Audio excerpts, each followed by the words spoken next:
अगर तुमने इस लॉ को नहीं समझा, इस लॉ को अपनी लाइफ में नहीं अप्लाई किया, तो लोग तुम्हारा फ़ायदा उठाना शुरू कर देंगे। इसलिए इस लॉ को तुम्हारे लिए समझना बहुत ज़रूरी हो गया है। मैं बात कर रहा हूँ द 48 लॉस ऑफ पावर के रूल नंबर 26 के बारे में। अगर तुमने इसे समझ लिया तो तुम्हारी लाइफ आज ही से चेंज हो जाएगी। इस लॉ को बोलते हैं कीप योर हैंड क्लीन। मतलब पावरफुल दिखने के लिए तुम्हें अपने हाथ साफ रखने होंगे, अपनी इमेज को अच्छी बनाए रखना होगा लोगों के सामने। लॉ 26 कहता है अगर तुम्हें एक बड़ा आदमी बनना है, एक सक्सेसफुल पर्सन बनना है, लोगों के दिल और दिमाग में तुम्हें अपनी एक सटीक इमेज बनानी है, तो तुम्हें अपने हाथ हमेशा साफ रखने होंगे। लेकिन कुछ ऐसे काम होते हैं जिन्हें करने के लिए हमें गलत रास्ता चुनना ही पड़ता है। वो सीधे ढंग से होते ही नहीं है। लेकिन पावरफुल लोग ये गलती नहीं करते। वो क्या करते हैं, वो गलत काम दूसरों से करवाते हैं। अगर वो उस मिशन में फेल भी हो गए ना, तो दूसरे के ऊपर गलती डाल देते हैं, और अगर वो सक्सेस हो गए तो फायदा उनका होता है। हमारी हिस्ट्री में कई ऐसे शासक, कई ऐसे राजा हुए हैं जिन्होंने अपने रास्ते से अपने दुश्मन को हटाने के लिए खुद उन पर प्रहार नहीं किया, उन्होंने लोगों के जरिए उनके ऊपर प्रहार करवाया। अगर वो खुद प्रहार करते तो उनकी प्रजा भड़कती कि बिना फर्जी में क्यों मारा गया ये इंसान, तो उनके ऊपर सवाल खड़े होते।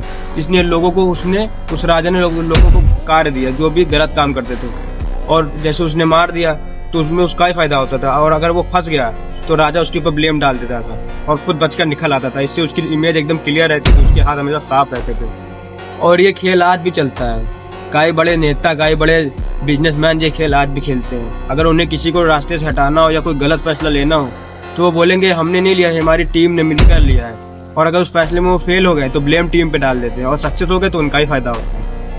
अब इस लॉ का मतलब तुम ये मत समझ लेना कि आप मुझे गलत काम करने हैं। नहीं, इस लॉ का मतलब है कि तुम्हें अपनी रेपुटेशन को हमेशा बना कर रखना है। तुम्हें अपनी रेपुटेशन कभी गिरने नहीं देनी है, क्योंकि तुम्हारी जो इमेज है लोगों के सामने जब गंदी हो जाएगी ना एक बार, तो तुम्हारे ऊपर कोई भरोसा नहीं करेगा।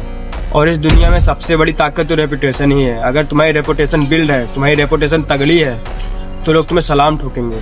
और अगर वीक है तो कोई तुमसे बात भी नहीं करेगा। इसलिए इस लॉ को एकदम मेंटेन से तुम्हें फॉलो करना है, तुम्हारी रेपुटेशन ताकि बनी रहे।